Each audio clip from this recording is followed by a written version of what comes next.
आज 11 अक्टूबर को संपूर्ण क्रांति के जनक जेपी यानी जयप्रकाश नारायण का जन्मदिन है। जेपी की जयंती न सिर्फ उनके गांव सिताब दियारा में बल्कि पूरे बिहार में मनाया जाता है। उनका जन्म 11 अक्टूबर 1902 को बिहार में सारण के सिताब दियारा में हुआ था। अभी 10 दिन पहले तक जेपी का गांव सिताब दियारा बाढ़ के पानी में डूबा था। सिताब दियारा के लिए बाढ़ कोई नई बात नहीं है, यहाँ हर साल यही स्थिति होती है। सिताब दियारा के हर साल पानी में डूबने की वजह भी है। बिहार उत्तर प्रदेश की बॉर्डर पर बसा ये गांव दो नदियों गंगा और सरयू से घिरा है।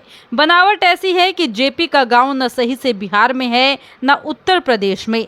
जेपी का नाम लेकर बिहार और उत्तर प्रदेश के कई नेता मुख्यमंत्री बन गए, उनके साथ ही प्रधानमंत्री पद तक पहुंचे, फिर भी आज तक 300 मीटर का एक बांध नहीं बन पाया जो जेपी के गांव को बाढ़ से बचाए।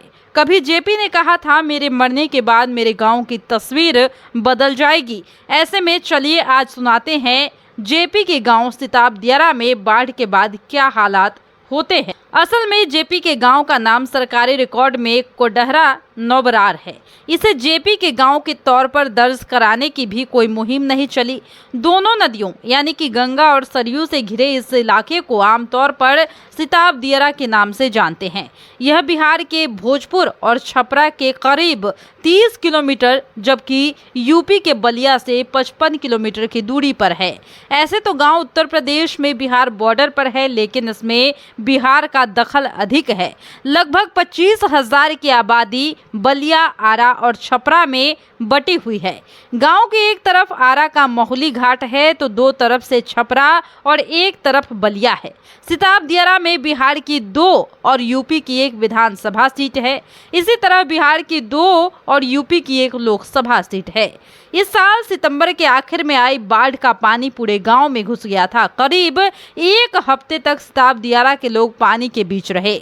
जयप्रकाश नारायण ट्रस्ट भवन तक पानी था। बहाव इतना तेज कि ट्रस्ट भवन की 55 फीट लंबी दीवार तक टूटकर गिर गई। बाढ़ की वजह से गांव में बन रहे औषधि पार्क, चिल्ड्रन पार्क और मुख्य सड़क का काम भी रुक गया। पानी का बहाव इतना तेज था कि अगर लोग सावधानी से नहीं निकलते तो खुद भी बह जाते। हजारों एकड़ में फसल जो फैली हुई थी वो डूबकर बर्बाद हो गई और ट्रस्ट की दीवार भी ढह गई। जेपी के गांव में क्या विकास हुआ, जानने से पहले एक छोटी सी बात है। कहते हैं कि गांव के लोग जयप्रकाश नारायण से सवाल करते थे कि क्या ये सड़क नहीं बनेगी, यहाँ पर बिजली नहीं लगेगी, डाक खाना नहीं खुलेगा। इस पर जेपी दबाव देते थे कि जब तक हम जिंदा है तब तक कुछ नहीं होगा, मरने के बाद सब कुछ हो जाएगा। ये बातें 11 अक्टूबर 1979 को उनके निधन से पहले की है। इसके बाद साल 1986 में जयप्रकाश नारायण स्मारक ट्रस्ट बनाया गया। पूर्व प्रधानमंत्री चंद्रशेखर सिंह ट्रस्ट के संस्थापक अध्यक्ष बने। उद्देश्य था कि जेपी के गांव को पर्यटक स्थल बनाया जाए। बाद में इस ट्रस्ट से नारायण दत्त तिवारी, शरद पवार, राम सुंदर दास से लेकर कई बड़े नेता भी जुड़े। इन सब का नतीजा क्या हुआ, साल 2007 तक भी पर्यटन स्थल बनने की पूरी प्लानिंग नहीं हो सकी। फिर चंद्रशेखर के निधन के बाद धीरे धीरे हो रहे विकास पर भी ब्रेक लग गया। गांव में ट्रस्ट के तहत जेपी के घर को स्मारक भवन बनाया गया, जिसकी दीवार इस साल बाढ़ में टूट गई। इस स्मारक भवन के डाइनिंग हॉल में आज भी जेपी के यूज किए गए पुराने बर्तन भी मौजूद है। जेपी के वस्त्र के साथ कई दुर्लभ सामान भी यहाँ पर रखे गए हैं। अब हर साल जेपी की जयंती और पुण्यतिथि के वक्त गांव की बदहाली की खबरें चलती है।